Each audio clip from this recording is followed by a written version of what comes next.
What's up, everyone? Back in the shop working on the cars. We survived Power Tour. Well, all of us survived Power Tour except the Colorado. That sucker is still down in Georgia at my buddy's Andrew's house, and we are going to get that back and put a new motor in it here shortly. Had some stormwork stuff pop off, so we got guys working. Andrew, who actually picked it up, he's out there working, I think, in Texas right now. We got Texas, Oklahoma, Missouri, Arkansas, Alabama, all that stuff. If you guys are interested in doing stormwork, it's a great money-making opportunity. Please send me an email at johndocrecovery@gmail.com. We work all up down the East Coast, Midwest. We got guys out in California, and it's pretty much any time there's mass power outages, we go to work. It's a really good part-time gig, side gig, make a bunch of money. A lot of guys use it as the race car fund, you know. They go out there, work a week or two, make a couple $1,000s, and stuff their pockets full of money and spend it on some race car parts, go a little bit faster, and get ready for the next one. So if you guys are interested, send me an email, johndocrecovery@gmail.com. 3/4 ton truck is required, pintle hitch is required.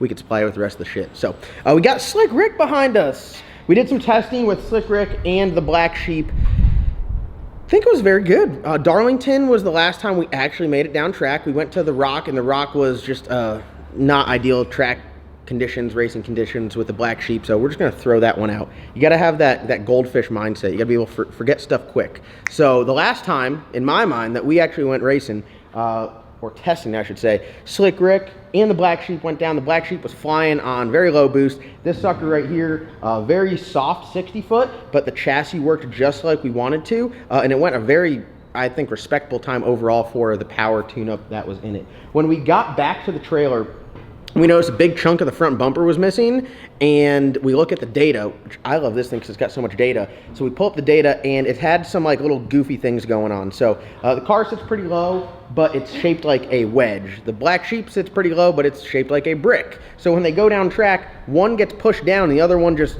punches itself through the air. We have front and rear shock data on this car. The Black Sheep, we only have rear shock data. Black Sheep's kind of bare bones. So it's nice to be able to look at the data. The rear shock data on any drag radial car, if you were to look at it, you will see a graph where it's like sitting level at the start line, and then it will separate and then top out, and then it will ride rigid for the rest of the track. This thing does it perfectly. It's got like 8.5 inches of usable separation, which we use all of it at this point in time, and about 1.6, 1.8 into the run, 2 seconds, depending on track conditions, we are topping the shock out, and it's rigid in the rear end. Now the front shock data is interesting because you leave the start line and it slowly comes up to about 2.5 inches of front end travel, which some people will say it's a lot. I run 3 in the Black Sheep and it does really well. There's many factors that can affect that. But what's crazy is after it comes up, it levels off and it starts coming back down, which is, I'd say, like somewhat normal because, like, you know, the ass is hiked up and it's like now like a wedge.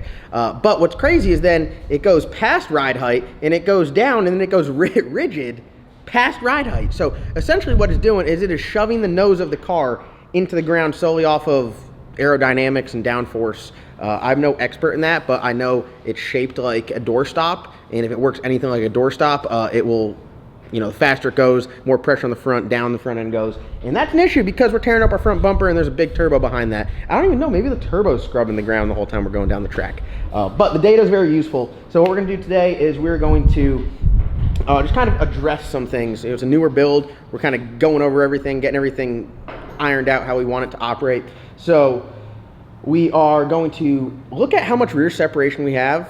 Like I said, I know we have 8.5 inches based off the data, but we're gonna confirm that. With it at full separation in the rear, we're gonna see what's going on with the front end at ride height, not compressed. Then we're going to scale the car and we're going to look at the springs. I think I have way too light of springs on the front end. So I think we've got a couple different factors going on.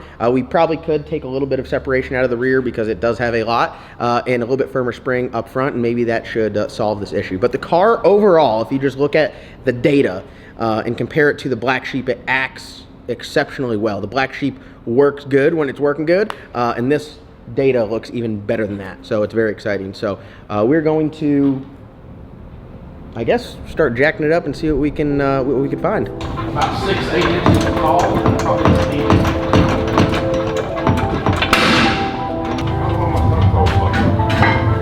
Dude, it was crazy.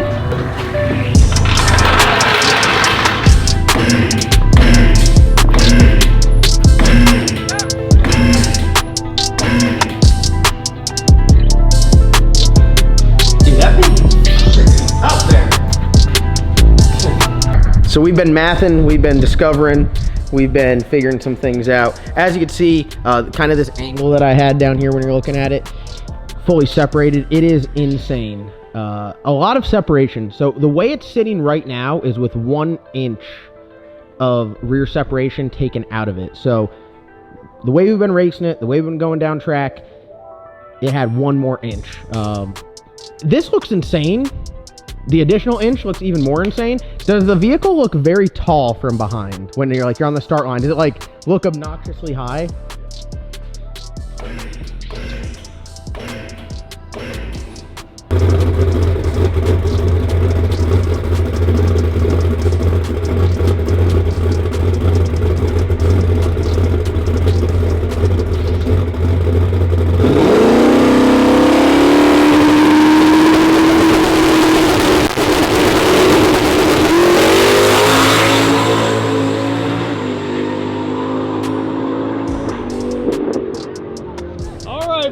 Yeah, so that's full separation right there.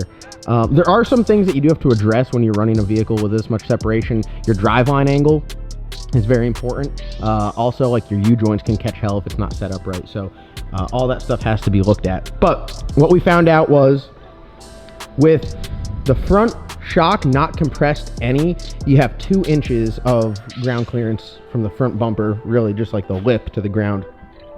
Take 1 inch of rear shock travel out of it, you gain a 1/2 inch up front. So I think we can probably do really good with that inch taken out, and then we need to address the front spring setup. And you'll see when we pull the front end off, the spring is very, very, very compressed on the passenger side, and the spring's just like fully maxed out. You can put turns in it, it doesn't matter. It's not changing the ride height. The ride height is what it is. So I think we have the wrong spring on it. It does work enough, but it's not ideal. And the goal is to be able to make laps on the car, keep running it down track, and not have pieces of the body flying off every pass, because right now we're missing, this was all bent up underneath it, and it's missing a piece right here. If you can see, well, you can't see, but I can feel, you can't feel, it's just flat, and then it's just broken right here. So that's not ideal.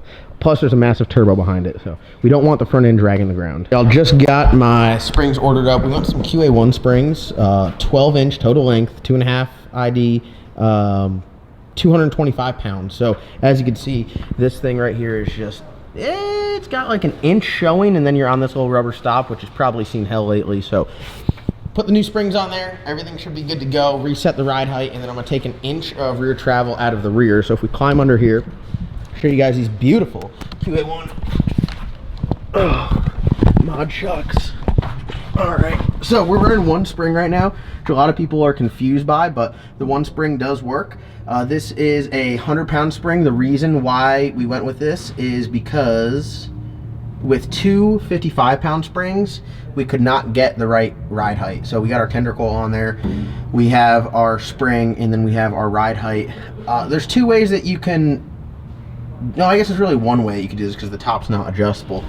We're going to move this down. I believe these are 1/2 inch holes, so if we move this down, I might just move it down 1 hole and see what we get from there. What we are looking for is a measurement from the body to the ground to confirm that we keep our ride height the same. It should be the same, but then you're making the shaft of the shock stick out another 1/2 inch. I think we'll try a 1/2 inch first. I'm greedy with my rear travel. I like to have all of it, if you can't tell. So if we get to stick out a 1/2 inch more, it will top out a 1/2 inch sooner, and that should help with our front end. I don't know, maybe we should do a full inch. I really don't know. I don't know.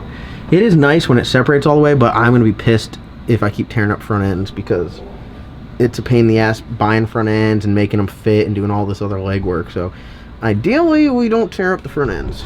So let's get a measurement outside with our ride height, and then we'll move this down, and then when we do that, we'll have to readjust our ride height. 26.5 inches. All right, 27 here, and 27 or 26.5 on the other side.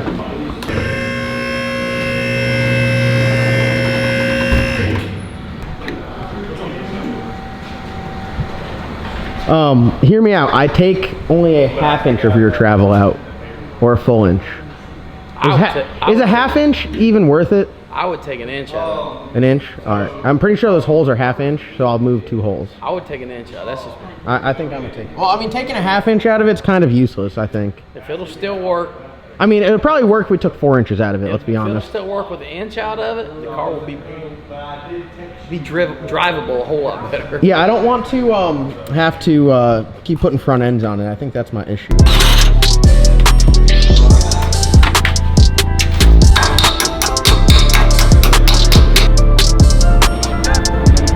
Oh shit, that's tight.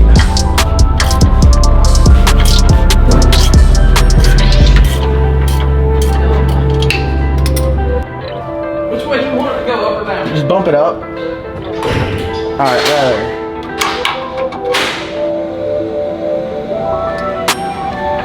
Alright, out. Down. Down. Down.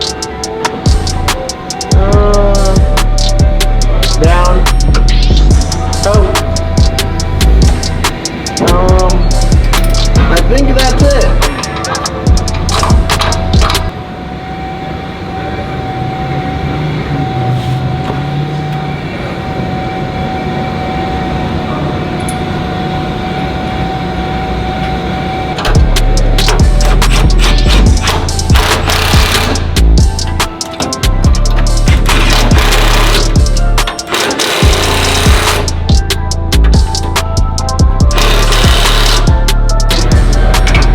I'm an idiot sometimes.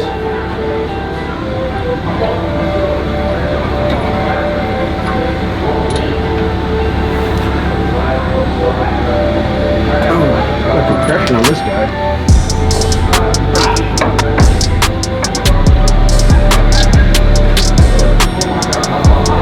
I should say rebound. There's a lot of rebound on it.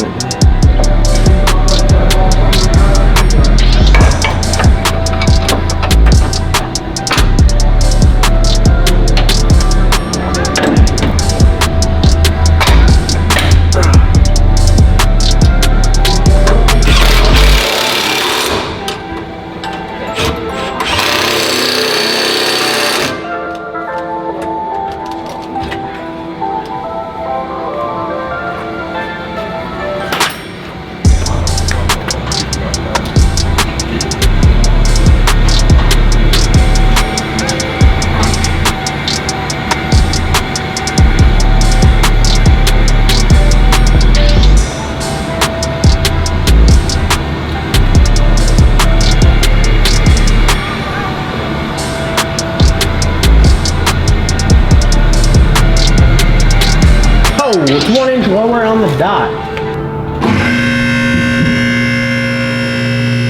Alright.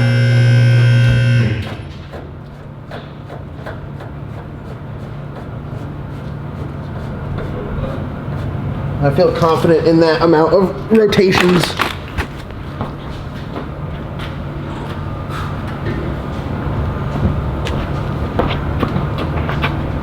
Definitely has a lot more shaft showing. Like, It's not bad. like an inch of shaft showing. Yeah, it's not bad. I'm wondering if I could put that other 55. The other one I can only get like 5 inches in the shock with the 255 pounds. Like I could not get it down like any more with 5 inches of separation. I need a good. What would be a good pointer? You got a big pointer. Make sure. No, the whole thing. All right, guys. So this is a shock. This is a shock travel sensor. That's a spring on a shock. This is now a coil over. Are we learning? Oh, we're learning. All right. What do you call it? So that's just a shock. That's not a coilover because it doesn't have a spring on it. It's just a shock. It But doesn't. once you add the spring to it, boom, coil then you over. got a coilover. But independently, that's just a spring. But together, they're coilover. It's kind of like, I don't want to get. Yeah, I was gonna say, it sounds like a lot of other There's stuff. a lot of that- things I could get into, but I'm not going to get into it here. All right, so we made the change. Very nice to have adjustable shock brackets. As you can see, that's why you have them. If you didn't have it, then you'd have to be like modifying this bracket up top to get your shock and everything right. If you're going to build a car, get your adjustable shock brackets. It's very nice.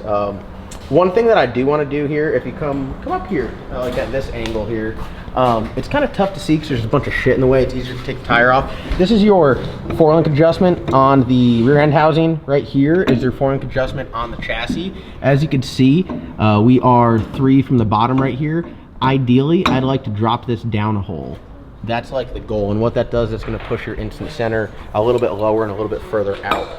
I can't do that because of the valving and the shock, which normally would be like, oh man, I can't, you know, I got to go and get my shocks revalved. But I just ordered a soft valve pack from QA1. So we went to the track originally with this, and I couldn't get to separate with that bar angle that I just explained with my pointer.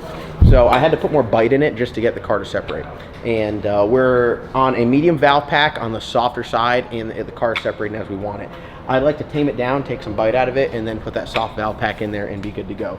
So in the time being, we're gonna run the car like this. The soft valve pack should get here. I can't like just go to the track and throw it in there and try it. I'd like to test it. So next week, ideally, we will do some testing, run the car a little bit, change that bar angle at the track, and see how it acts. It might act different. I like the less aggressive bar angle with the softer shock. That just seems to work well. It's what the Sheep has. The Sheep works good. There you have it. We did some figuring on old Slick Rick here, and I think we got a good game plan to make it efficient and be able to go down track good.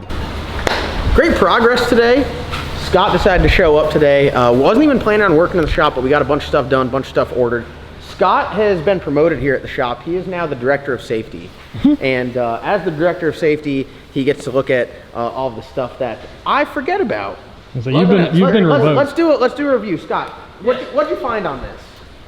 The line lock locked up, proportioning valve on the front, not the back. But in my defense, that was on the car. I just left it. In my defense. Had 2 of the correct lug nuts on it, none of the rest of the lug nuts. Yeah, we were doing weight reduction in the wrong places. The issue with these wheels is you can't tell if the lug nuts are on them or not. You know what I'm saying? You can't. Like, you so just I remember like, I put them on there for mock-up, and I took a lug nut off the cow, a lug nut off the vet, and like put the wheels on there. Well, we forget when we go racing. We know where the missing lug nuts are at now. Yeah. So like that's why if you look around, like the cow's got 1 lug nut missing. This is why. And the other concern was because of the weirdness going on in the brakes. The front brakes stayed on all the time, which caused the rotors to get extremely hot and become full of cracks. Yeah. We knew this. We knew this when you tried to like push the car, and it took like so many people to push it, and it's not a 6,000-pound truck. Okay, but now we're good. So Scott went over and did all that, removed the line lock, the proportioning valve. So now the brakes are good. All that mess. I wish I had a video of how the wheel spun before. Like, I mean, you couldn't. You had to force it. Come on over here. We'll show you. This is spectacular. Now, mind you, stock brake that's like not burnt in or anything. There's no way you could keep it spinning. If you got it spinning like that, as soon as you let go, it just stops instantly.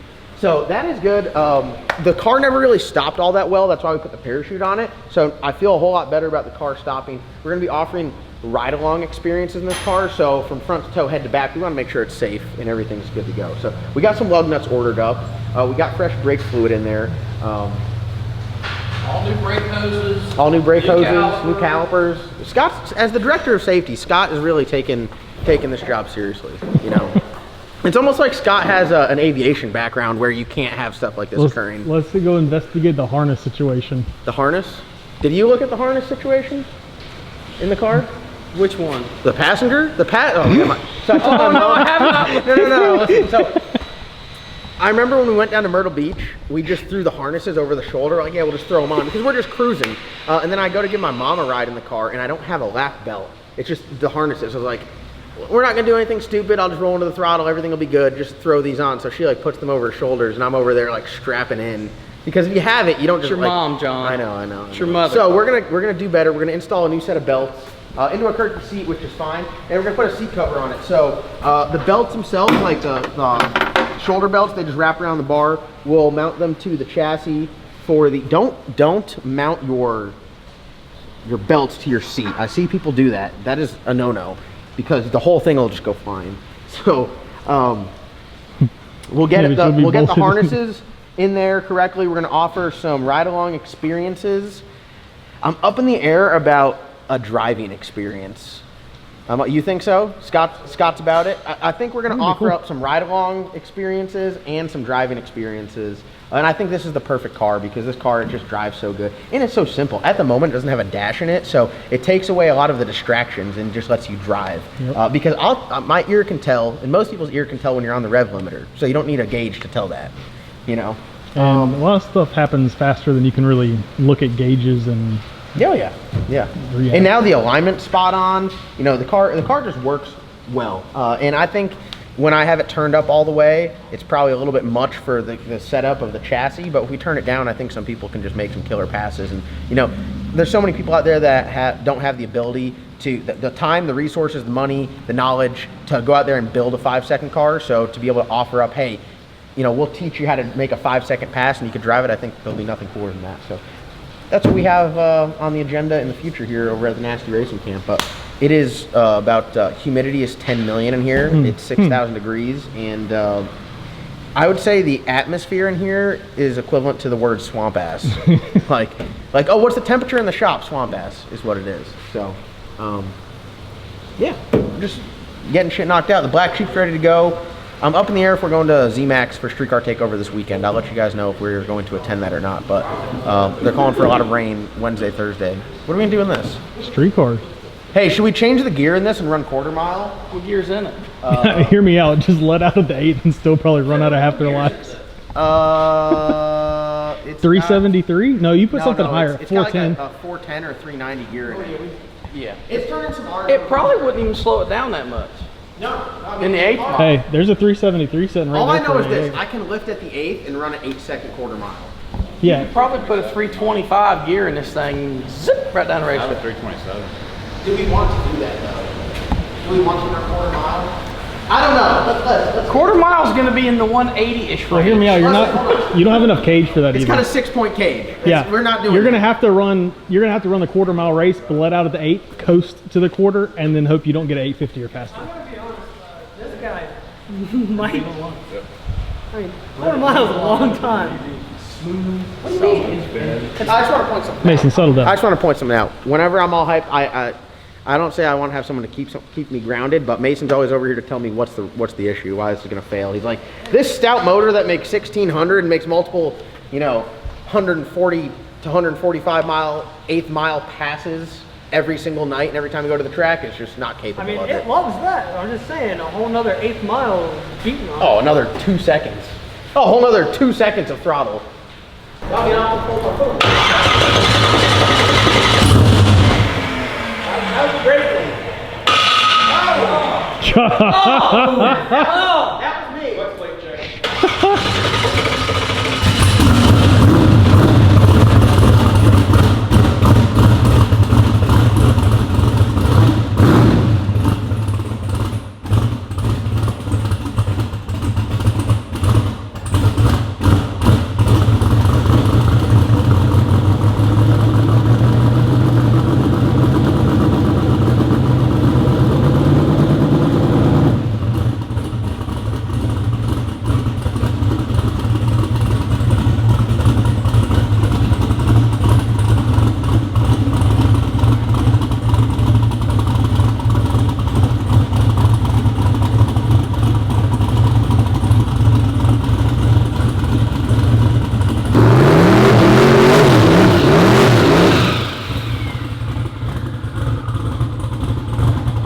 Hey, the brakes work. Yeah, they do.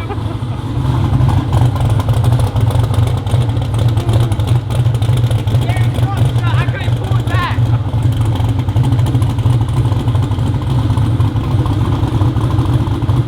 But hey, the brakes work. All right, good deal, good deal, good deal. Now I feel better about you going 130 miles an hour, 140 mile an hour in it. And Yeah, loving see how up, he too. put that 140 in there? You don't want to disrespect me and say it only went 130. Yeah. Yeah, no, we're good. Are you ready to ride? On everybody. I'm not going to tell them. Hey, are you going to ride in it with me? I'm gonna ride it, I'm gonna drive it. I thought I could drive Wait, it. you want to drive it? Yeah. Oh, I need a lesson though. I need a lesson. Dude, He ain't never been in something that quick. FC driving this thing? He's used Hey, to you that. can Imagine from going from a coyote Yeah, to see I that guarantee, slow I guarantee coyote stuff. he's going to sit in the car, he's going to go like this to grab the trans brake and pull up the light, he's going to go, I might. I might. I might not get out the car out of embarrassment because I might Oh, wet yeah? myself. Hey, you know what we should do? You know what we wear should the do? open face? Open face for sure, but then we should have you race Chandler and then gap him and get on the big end and start talking shit. Be like, you like that? To your own son. That would be terrible.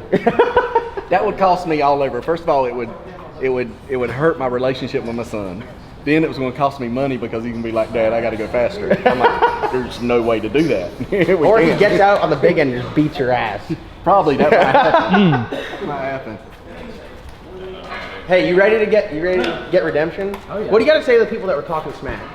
Well, No, look at him. Look at him. No, look at him. I Look think right at after him. we discovered that may have Talk your shit. played a little bit of a role. There's no way to control the wheeliness. It had an inch of travel before the shock ever did anything. Hey, talk your shit to the people. Ain't no need to talk shit. Talk it. Ain't no need to talk No, shit. they're- They're gonna see it firsthand. Oh. If they watch the channel. You're backing it up. Oh. We're gonna put Logan in it for his first 4-second ride. If you want smoke from Logan, get in the DM. Streetcar, Logan hired gun. Bust that ass. He's a jock.